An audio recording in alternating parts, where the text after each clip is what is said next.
No one will believe me. Even as I write this, I cannot help but believe I have gone mad. For what I've witnessed cannot be real, can it?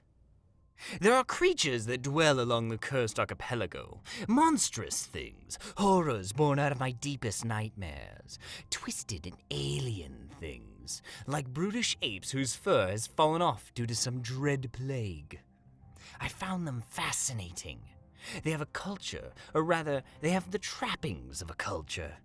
The corpse-like remains of what may have once been a religion, or perhaps even art. Now they barely have language, just guttural, sinister noises, where speech may once have been. But beneath the growls and the cannibalism, there is a vestige of ritual, the memory of a society. Dead, but not entirely forgotten. So I studied them. I studied them for weeks that blurred into months. I began to see the patterns, to see the shadow of who they once were. I saw them pray, if prayer it can be called, to the broken remains of what may once have been a shrine. A single object, black stone with great hands rising out of the ground. It was the center of their half-remembered religion. Something about it both unnerved and enthralled me. It was as though the black stone was singing to me, but the sound was felt on my skin rather than heard. A siren song that whispered the promise of salvation and immortality beneath the waves. Each note an invitation, a drowned promise. As I slept, I heard its song in my dreams. They heard it too. I watched as 3 of the creatures simply dropped their weapons and walked with dread purpose straight into the ocean. I watched as they refused to fight back against the waves. I cringed as they gasped for breath but let themselves drown. In horror, I saw their heads disappear beneath the waves of the dark sea, and I knew that they would not return. Oh, how I was wrong. 3 days later, on a moonless night, the first of them returned. She rose majestically out of the water, with purpose and a newfound clarity. She walked upright, not the hunched stance of the natives. A rekindled intelligence shone from her eyes. Eyes that had been replaced with shimmering pools of strange red light. She was taller than before. I noticed this as she emerged from the unnaturally calm waters. As she emerged, I saw the true horror of what she had become. Where once there were powerful ape-like legs, now there emerged a mass of monstrous writhing tentacles. They were the disgusting slime of rotting fish, and blood red as if recently fed. She was without a doubt the most horrific sight I had ever seen, and yet I was enthralled by her. I cannot describe it. It was as though her ugliness was a form of beauty so profound that it moved me. Like a walking piece of art, but the sort of artwork that reviles and makes one's skin crawl. An alien beauty, a terrible beauty. I was not the only one so enchanted by her.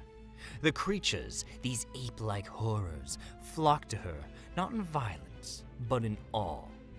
As they stood around her, she would preach to them in some alien tongue that they seemed to understand, if not speak themselves. At times, I felt she was preaching to me as well. One day later, her congregation had grown large and dangerous. The horrors clamored to hear her words, but they were too numerous, and she only one. Fights broke out among the horrors. They slaughtered one another just to move one step closer. Soon their battle screams drowned out the words of their risen priestess. In response, the ocean rippled and another creature began to rise. I was immediately filled with horror as this creature rose from the depths. Her face had gone. Instead, a horrific, gaping maw remained, a terrible mouth full of row upon row of misshapen teeth.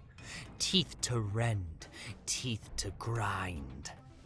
Everything about that mouth promised nothing but the complete consumption of all living things. Her arms had withered away into useless, limp-hanging tendrils, but from her back emerged the same arms of black stone that I had seen in their sacred shrine. As soon as she emerged, she let out a terrible keening noise, and the horrors each fell silent. They backed away in terror, recoiling from this dread creature. But one of those black arms beckoned, and the horrors solemnly approached. I had to fight the urge to join them. Though the two priests kept the horrors in line, either by their seductive words or by simply instilling in them a terrible primal fear. But still, there were some of the horrors that could not hear, that began to retreat back to their caves and dens, escaping the dark sermons of those strange priestesses. So once again, the waters provided a solution. What rose from the waters may have once resembled one of the horrors, but no longer. It was like some terrible spider or crab, where the limbs were formed by twisting and stretching a horror's body across some alien frame. The spindly legs were all formed around one central mass, but rather than the abdomen of a spider or the shell of a crab, all they formed around was one enormous eye, silvery, like the moon which still hid from them. I knew it could see me. I knew it could see into my heart and into my soul. It knew me and it judged me, and I could see the horrors sharing the same feeling. Between the three of them, the horrors were corralled. Each of them whispered words from a dark and alien sermon. Each of them promised knowledge. Each of them promised power. Each of them promised immortality. All just beneath the waves. So, if you are looking for me, let this journal be a map, for I will join them in eternity. If you're looking for me, you just need the ocean guide you to me. I'll be waiting beneath the waves. Thank you all so much for listening. If you like what you heard, please leave a like, subscribe if you haven't already, and definitely consider joining the Discord. Links to everything in the description below. Anyway, thank you all again so much, and I will see you next time. Goodbye.